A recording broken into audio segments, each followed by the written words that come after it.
Cerita Penjara, Tangisan Seorang Sipir, karya Siti Sufiah Mbele, juara 1 Lomba Cerpen kategori umum Piala Menteri Hukum dan Hak Asasi Manusia Republik Indonesia tahun 2020. Disadur oleh Humas Ditjenpas, dibacakan oleh Setia Utara Kutananda. Palu diketuk, lelehan lilin perlahan habis dan mati. Hatiku hancur lebur seketika. Majelis hakim memberikan isyarat akan dimulainya sidang. Waktu seolah mengguang sauhnya jauh entah kemana. Siang itu, waktu seakan lumpuh. Aku benar-benar tidak percaya akan masuk dalam situasi ini. Orang-orang dengan wajah seolah hendak menerkam dengan baju-baju kebesaran mereka. Sementara yang lain duduk rapi di belakangku, seolah melempar bara-bara api ke tubuhku. Saksi-saksi dihadirkan, namun tak sedikit pun membantu.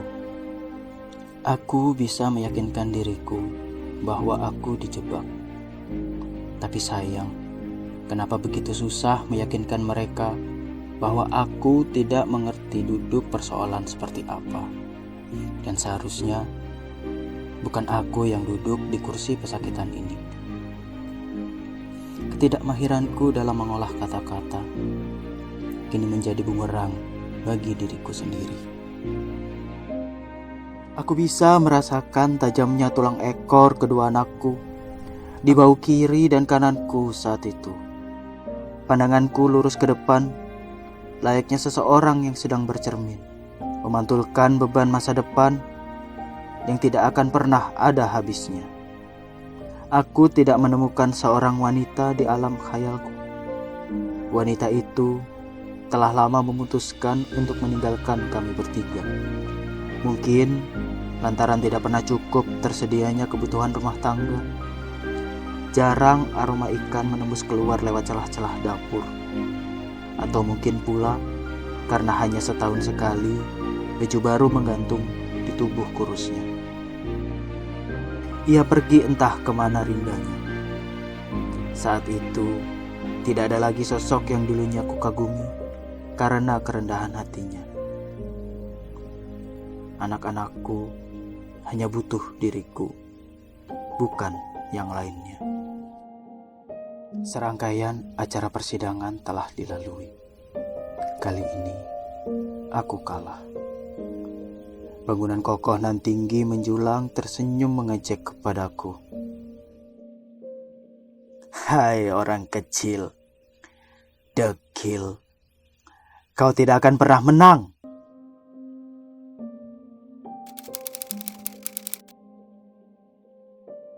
Langkah-langkah kakiku yang kosong mengikuti jejak sepatu seorang sipir yang menuntunku menuju bilik jeruji. Beberapa narapidana sedang membersihkan pekarangan. Beberapa pula sedang menyapu masjid.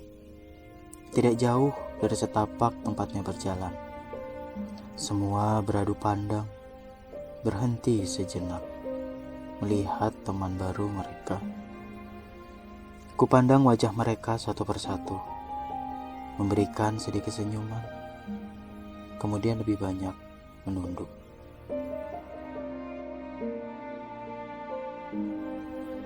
Aku ditempatkan di dalam ruangan yang ukurannya cukup kecil bersama dengan beberapa narapidana lainnya. Pikiran berlari jauh ke atap rumahku yang belum selesai kuperbaiki. Bagaimana anak-anakku nanti saat hujan turun? Betapa repotnya mereka menghadapi rumah yang bocor tanpa seorang ayah. Anakku yang sulung punya cita-cita yang kuat untuk menjadi seorang tentara. Sementara si bungsu yang masih duduk di bangku sekolah dasar menginginkan dirinya menjadi seorang nahkoda kapal. Di malam-malam sebelumnya, aku dengan setianya mendengar cerita mereka ketika berada di sekolah maupun di lingkungan bermainnya, menemani mereka belajar dan mengawasi mereka hingga terlelap mimpi. Kini, keduanya kutitipkan di tetangga, persis di sebelah rumahku, agar mereka tidak kesepian dan larut dalam kesedihan. Hari berlalu, tahun pun berganti. Si bungsu datang berkunjung dan memberikan kabar bahwa kakaknya sedang berada di luar kota dan mengikuti tes di sebuah lembaga yang membutuhkan tenaga kerja dengan lulusan SMA. Aku bertanya banyak soal yang satu ini, tetapi anakku yang masih dibilang kecil ini tidak bisa menjelaskan secara detail mengenai kakaknya. Waktu berkunjung hampir selesai. Anakku akan segera kembali ke rumah. Aku kembali ke dalam sel, merebahkan badan di atas tikar. Aku pun terlelap dengan kantuk yang meraja. Dalam tidur, ku bermimpi anakku yang sulung datang mengunjungiku bersama ibunya. Ibunya cantik sekali, namun raut kesedihan tersirat di wajahnya yang kian menua. Si sulung berseragam tentara, lengkap dengan baret hijau dan senjatanya, tersenyum kepadaku, lalu menghilang bersama suara azan. Waktu maghrib telah tiba. Narapidana yang beragama Islam berbondong-bondong menuju musola untuk sholat berjamaah. Setiap orang dengan doanya masing-masing, memohon kelapangan hidup, bertobat, menyesali perbuatan yang telah dilakukan mereka ketika masih bisa menghirup udara di luar Hotel Prodeo. Dan masih banyak lagi doa yang berseliweran di langit lembaga pemasyarakatan saat itu. Malam itu, kami kedatangan tamu, seorang petinggi lapas. Selesai sholat berjamaah, beliau memberikan arahan dan nasihat kepada kami semua, agar ikhlas menjalani hidup dan harus berjanji untuk menjadi orang yang berbeda dari masa sebelumnya. Hidup itu perlu yang namanya perubahan. Jadikan masalah sebagai sebuah ujian. Jangan jadikan sebagai hal yang membuat kita terus terpuruk dan tidak mau berusaha bangkit dan menjadi lebih baik. Karena Allah tidak akan pernah merubah nasib seorang hambanya apabila ia tidak mau berusaha. Setiap masalah punya solusinya masing-masing. Di sela-sela pertemuan kami, beliau kembali mengingatkan untuk menjalani pola hidup sehat. Karena di masa pandemi ini, pola hidup sehat adalah kunci utama untuk kehidupan yang lebih baik. Malam itu tersiar kabar bahwa kedatangan petinggi lapas itu ada kaitannya dengan penambahan anggota sipir di lapas yang kami huni. Masing-masing kemudian bercerita tentang sipir-sipir mana yang disukai dan mana yang kami benci. Kami berharap anggota sipir yang baru nanti lebih baik dari yang sebelum-sebelumnya. Semua narapidana kembali ke biliknya masing-masing, mempersiapkan diri untuk melakukan kerja bakti dan menghias lapas esok hari. Mengingat HUT RI semakin dekat, kami semua tertidur lelap, berharap mimpi mendapatkan hadiah terindah di 17 Agustus nanti. Pagi itu, langit begitu cerah. Dari kejauhan beberapa orang tersenyum bahagia. Rasa penasaran mendorongku untuk menghampiri mereka.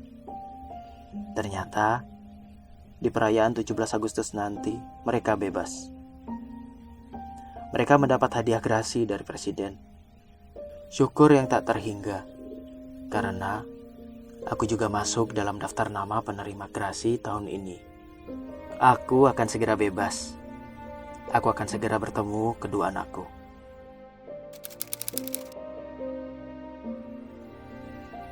Hari yang dinanti-nantikan pun tiba. Kami menyambut hari kemerdekaan ini dengan penuh sukacita. Langkahku terasa ringan menuju tempat upacara. Tinggal menghitung jam. Aku akan dengan bebasnya memeluk kedua anakku erat. Kami mulai berbaris. Di antara barisan para sipir, ada belasan anggota sipir baru yang ditempatkan di lapas ini. Upacara berlangsung hikmat. Lagu kebangsaan Indonesia Raya dan lagu-lagu kebangsaan lainnya mampu membakar semangat kami semua untuk bangkit. Upacara selesai dan kami saling bersalaman. Di tengah-tengah kerumunan, tiba-tiba seseorang memelukku erat. Seorang pemuda gagah berseragam sipir terus memelukku erat sambil terisak. Hingga akhirnya aku menyadari, anakku kini telah menjadi seorang sipir. Kami berdua larut dalam tangis bahagia. Di hari kemerdekaan ini, aku benar-benar merasakan apa itu kemerdekaan yang sesungguhnya.